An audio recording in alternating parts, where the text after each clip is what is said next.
Okay, got a little bit of a video for you here to help you get ready with some of the part rotation exercise prep for the jam sessions this month, being May of 2017.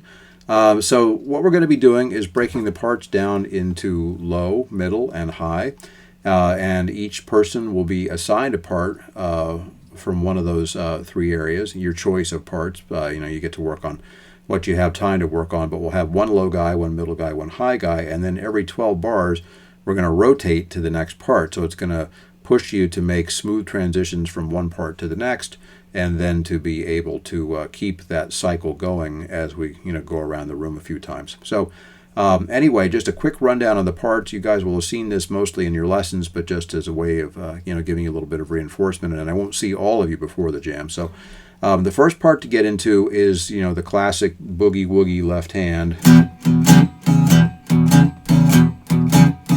that we always do as sort of a blues classic. Now, one difference here is that I am using my right hand to touch the strings. So instead of playing continuously like this, which isn't quite as rhythmic, I'm trying to get a little bit more of a percussive feel. And the way I'm putting that little rest in there is to touch down on the strings with the outside edge of my right hand when I want to cut the chord off. It takes a little practice to get that, but once you get it, it can be a much better feel. You can lock with the drums a little bit more easily. It also just doesn't fill up as much space as playing the continuous part well. Second thing to think about is the piano chords from last month. So you've got a video on that already, and everybody's had a chance to play that, so that's cool. And the third thing for the low category is to think of just a bass line. You could use the crosscut saw line, or you could play something like the Chicago blues line from the old Camp Cliché sheet.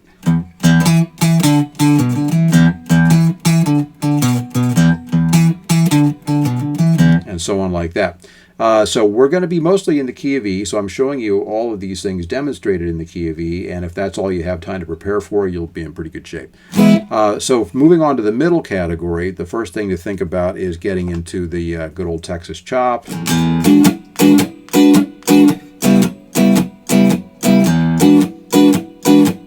And so on. Now, if you do that, I recommend using the ninth chords. The E ninth is the one with its root here on string 5, fret 7. The A ninth is the one with the unplayed root here on string 6, fret 5, and the B ninth unplayed root on string 6, fret 7. Okay, that'll keep your chords sounding good, but also out of the way of whatever top part the third guy in the cycle is playing. So that'll be something to kind of consider as well. Now, the next thing to think about in the middle is sliding sixths. So in the key of E, this is a lick that we're lifting from Stormy Monday. So the way we're generally phrasing that is it's going to start on beat 2. So if you were counting in 2, 3, 4, it's 1, 3, 4, 3, like that. Now, where the fingerings are going to be found, we're on strings 2 and 4. I'm going from the 2nd fret to the open strings for the E chord. For the A chord, I'm sliding from frets 7 to 5. And for the B chord, I'm sliding from 9 to 7. Okay, so figure out a way to play that rhythm. Again, kicking it off on beat 2 is a great way to do it. Sounds like that record. And that also helps you to, instead of kind of moving it around all over the place, to lock in on a part and become sort of a predictable element as we kind of try and build the band, and that's a good discipline to get into as well. Last thing to think about is horn section stabs, and that's a little bit related to the Texas chop in the sense that we're going to use those ninth chords, but what's happening with that is you're playing generally short, kind of, as they call them, horn stabs, stabby chords, and trying to, again, set up some kind of a repetitive part or a predictable part that you can play over and over. So if we were playing on, if I got the metronome going at 120 beats a minute, I could do something like this. 1, 2, 3, 4, 1. 1. 1. and so on like that. So the idea being that it's just a simple part, and it falls in the same place on the beat each time, and again becomes a real important building block in the whole texture of the 3 layers of sound. Okay, so that's it for the middle. On the top, what we've got is chicks. Go to the top strings on your guitar on the bridge pickup, and you could play, for instance, an E chord up here at fret 12, A at fret 5, B at fret 7. We could also do E at 12, this version of the A, this version of the B on frets 11 and 12. A was on 12 and 14. And that sounds good too. When we get to the C7, B7 thing at the end, we can go like frets 8 to 7, or we could do a high C to B. Either one of those would sound good. You're going to play with strong upstrokes and really get those notes to bark. And again, just nail it right on beats 2 and 4. That's where that part belongs.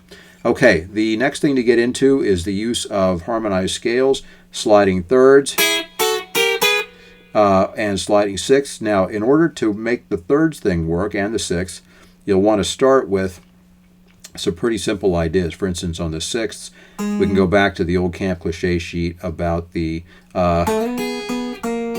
turnaround that uses a sliding sixth descending like that. Now, like the piano chords, for instance, that one that I just played was tied to the E chord. It's an E at the bottom, and it's an E at the top. So you can go up, and you can go down. So you can come up with all kinds of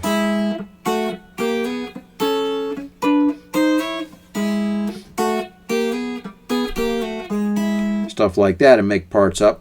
You can do similar stuff with the thirds. They'll sound a little higher.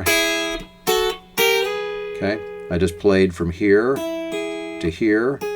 Same deal. The bottom one and the top one are both E chords, and then I just filled in the middle. A would start here at frets 9 and 10. Okay, and B would start here at frets 11 and 12. Okay, for you classic rockers, it's the same exact fingering that you would use for the Brown-Eyed Girl rhythm, with the extra little chromatic thing in there. So anyway, that's a good way to go, thirds and sixths and the harmonized scales. And the last thing is a thing that we haven't talked too much about, because I just thought about it today, and that is that in both blues and gospel music, one of the ways to really embellish a basic chord like an E is to go to an A chord. And so we're talking about using major triads here. So haul out your page 1 of your major triad sheet. I can get an E chord with strings 1 and 2 open, and then the first fret on string 3. And so I'm playing with my fingers, as you can see, thumb and 2 fingers to get those notes to jump out. And again, I'm kind of looking for a piano feel here. And then I'm going to move to my A chord like this. So it's going to be string 1 open, and then strings 2 and 3 on fret 2. So if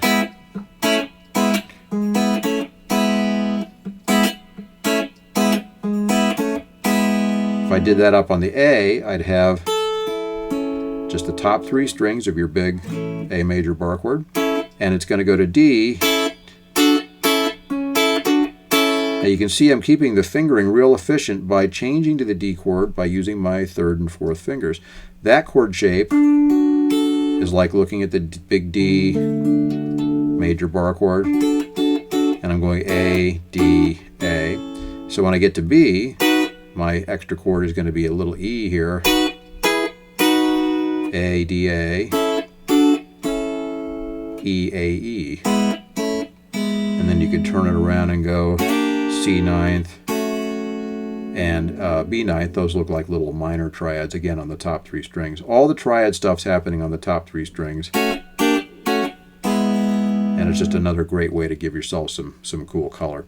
So anyway, that's about it. The idea, long haul with this, is for everybody to learn how to play every one of these techniques in every category so that you can really move easily from one to the other. And it's going to give you a lot more firepower in jams, ways to adapt to more and more playing situations, ways to get more creative about combining this stuff into parts. Because, you know, after you can play what's in the categories comfortably, then you can just break down those boundaries and combine anything from any category with any other category, and then you will have a lot of fun. So anyway, I'll see you guys in the jams. Hope you get this video. Have fun. Let me know if it's